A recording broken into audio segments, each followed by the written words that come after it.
नमस्कार प्यारे बच्चों, मैं आशा वर्मा अपने चैनल इंद्रधनुष में आप सभी का हार्दिक स्वागत करती हूँ। बच्चों, आज जो मैं कविता आपके लिए लेकर आई हूँ उसका शीर्षक है वह शक्ति हमें दो। इसका अर्थ है कि बच्चे ईश्वर से कह रहे हैं कि हमें वह शक्ति दो जिससे हम दूसरों को सेवा दे सकें और उसे करने में डटे रहें। तो बच्चों, कविता इस प्रकार से है। वह शक्ति हमें दो दया निधे, कर्तव्य मार्ग पर डटे जावें, पर सेवा पर उपकार में हम निज जीवन सफल बना जावें।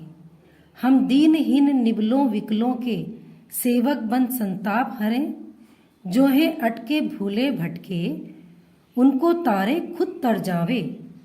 छल दंभ द्वेष पाखंड झूठ अन्याय से निष्दिन दूर रहें, जीवन हो शुद्ध सरल अपना, शुचि प्रेम सुधा रस बरसावें।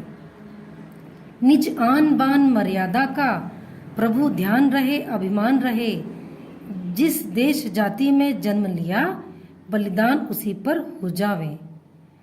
बच्चों, इस कविता के कवि का नाम है मुरारी लाल शर्मा बालबंधु। तो बच्चों, ये कविता यहीं ख़त्म होती है। अगर इस कविता के हम कठिन शब्दों को ध्यान दें तो वो इस प्रकार से हैं। दया निधे यानी कि दया की निधि, जैसे कि भगवान।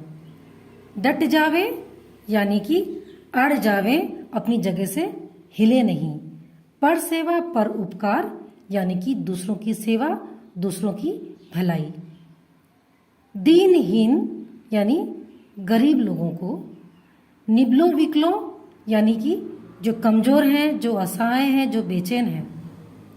संताप यानी कि मानसिक कष्ट या दुख। तारे और तर जावे यानी तर जावे यानी कि प्रॉब्लम से निकल जाना।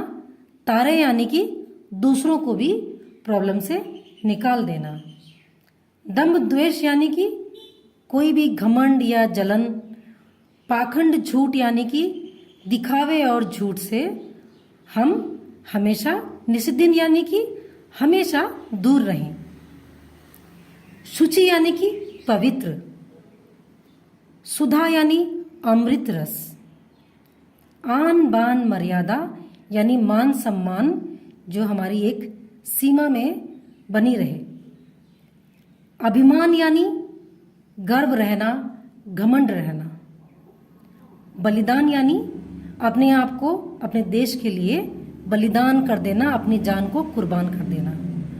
तो बच्चों, इस कविता के अगर हम अर्थ को सरल भाव से समझना चाहें तो वो इस प्रकार से है कि बच्चे यहाँ ईश्वर से प्रार्थना कर रहे हैं कि हे प्रभु, हमें शक्ति दीजिए कि हम मानव धर्म का पालन कर सकें, दुर्गुणों से दूर रहकर सत्कर्मों की ओर प्रेरित हों।